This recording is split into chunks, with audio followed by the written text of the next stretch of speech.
I've been able to take some of my favourite black and white photos ever with my tired old Canon 6D. Here's how.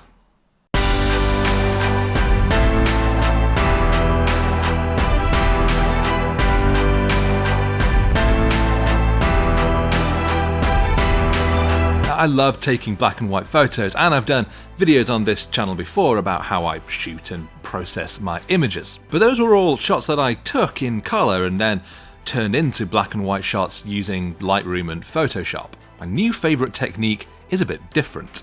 I had this old 6D converted to shoot infrared photos. Now that's opened up a wealth of opportunities, and it's given this pretty knackered old camera a whole new lease on life. And that's great because this thing is several generations old now. I upgraded to a 5D4 after this, and then I've upgraded now to my R5, and this was just sitting on a shelf doing nothing. And it wasn't even really worth selling. And now I even take it on trips with me out of choice. Now, having the camera converted means that only infrared light now hits the sensor. Now, infrared light isn't visible to the human eye, so it always creates interesting effects when you see it in camera. The chlorophyll in green grasses and leaves reflects a lot of infrared light back at you, so often they appear very, very bright, even white, in infrared images. And that's pretty cool because it creates like a sort of ghostly, ethereal effect in your photos. It gives quite a surreal, dreamlike effect, and I do quite like that. And typically there are two sorts of infrared photography you'll see. First of all, there's something called false color, and this is where you take that raw file, you swap the channels in Photoshop to create a color image with quite an ethereal looking blue sky. I have tried doing this, and I do find the result a little bit hit and miss. I do like the vibrant blue sky on these shots overlooking Edinburgh and the ghostly white look of this tree against the blue background. But converting those same raw files to black and white changes everything. And this is when I really fell in love with black and white infrared photography. Because infrared seems to work best in bright midday conditions with quite harsh contrasty lighting. That's often in the middle of the day, and usually as photographers we know that that's not really when you get the best light, particularly not if you're trying to shoot landscapes. But actually for infrared it works great. Blue skies become darkened almost to the point of looking black, and that makes any fluffy white clouds really, really stand out.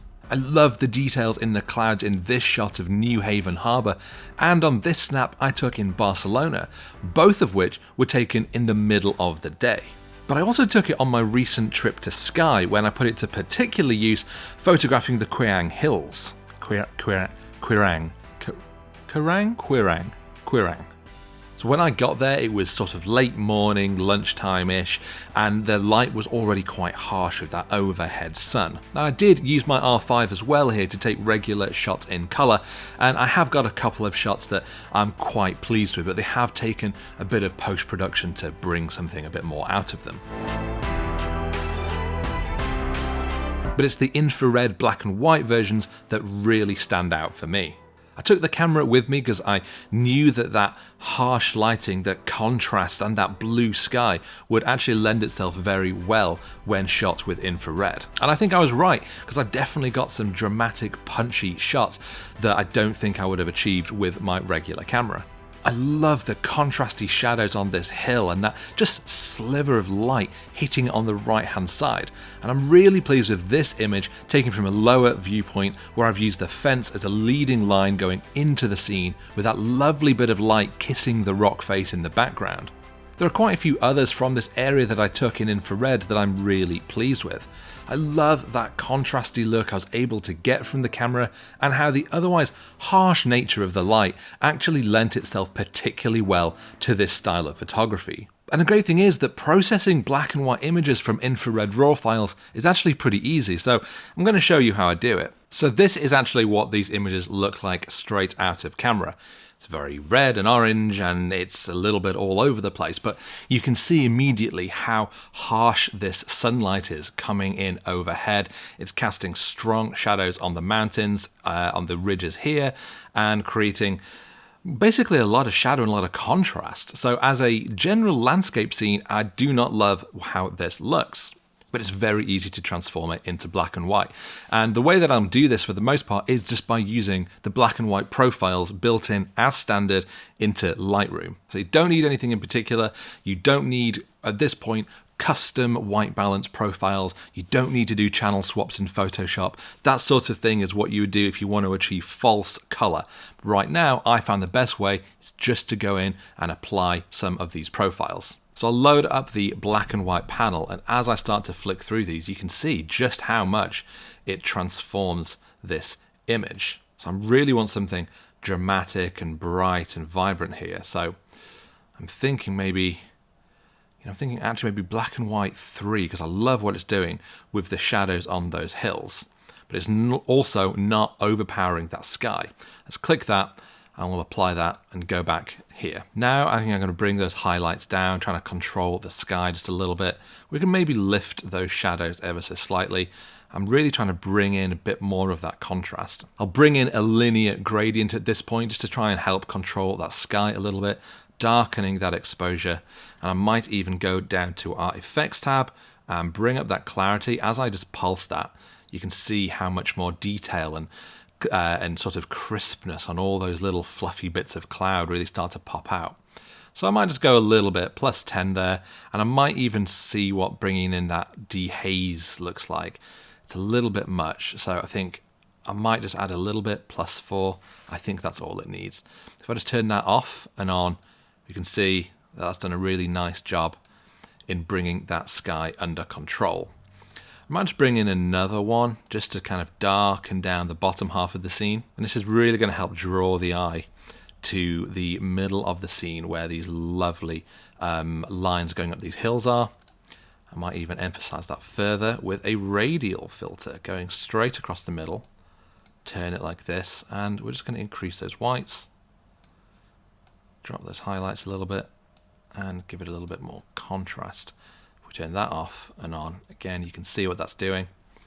And maybe I'd also bring in a brush as well, and I might again increase those whites, maybe the highlights as well, and I would brush that in, essentially just doing a bit of dodging and burning.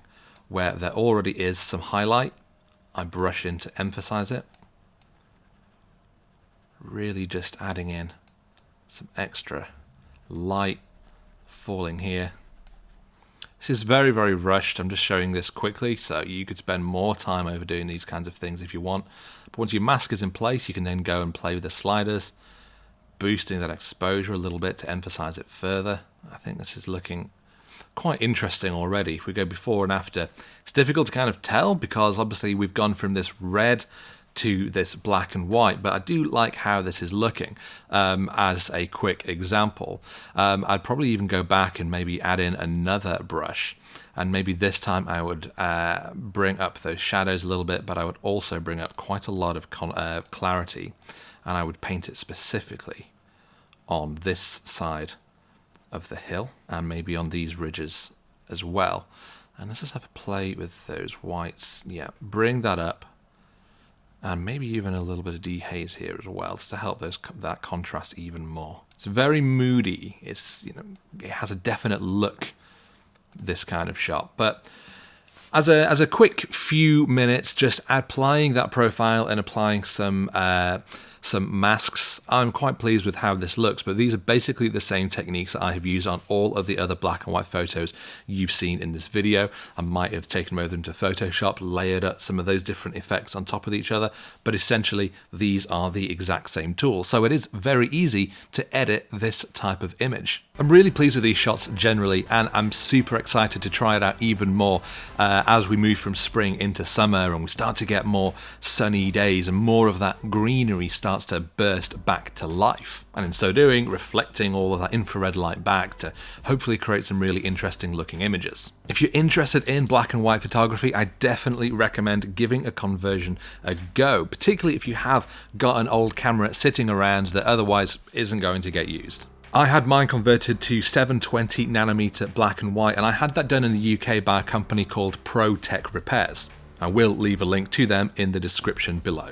But if you're not in the UK, then I'm sure Google will help find a place that will convert your camera wherever you are. And it is possible to do this without actually converting your camera, because you can get infrared filters that you can screw onto the front of your lens. Now, the downside here is that it lets such a small amount of light into your camera that you do have to use very long exposures, sometimes several seconds. So that means you'll always have to use a tripod, and if you do want to capture things like trees and it's a windy day, you are going to get a lot of motion blur. By converting the camera, you just shoot exactly as you would normally, so any of your lenses that fit on it, and you can use whatever shutter speeds and apertures you would normally use. But that brings me to an end of today's video. I do hope that it's been useful, enjoyable, and maybe even given you some ideas of something that you could give a try for yourself if you're into this kind of photos. I genuinely have enjoyed doing this. It's not just something that I'm talking about for the YouTube video. I'm really excited to do more with it, and I love these shots. I've even got some being done as big prints for my wall. Hopefully you like them too, and if you do, if you've enjoyed this video, do please hit that like button, leave any thoughts you've got on these images, if you prefer the black and white ones, if you prefer the color ones. I would love to hear your opinions, so do please dive into the comments, and of course do consider subscribing to my channel if you don't already, and I will see you next time.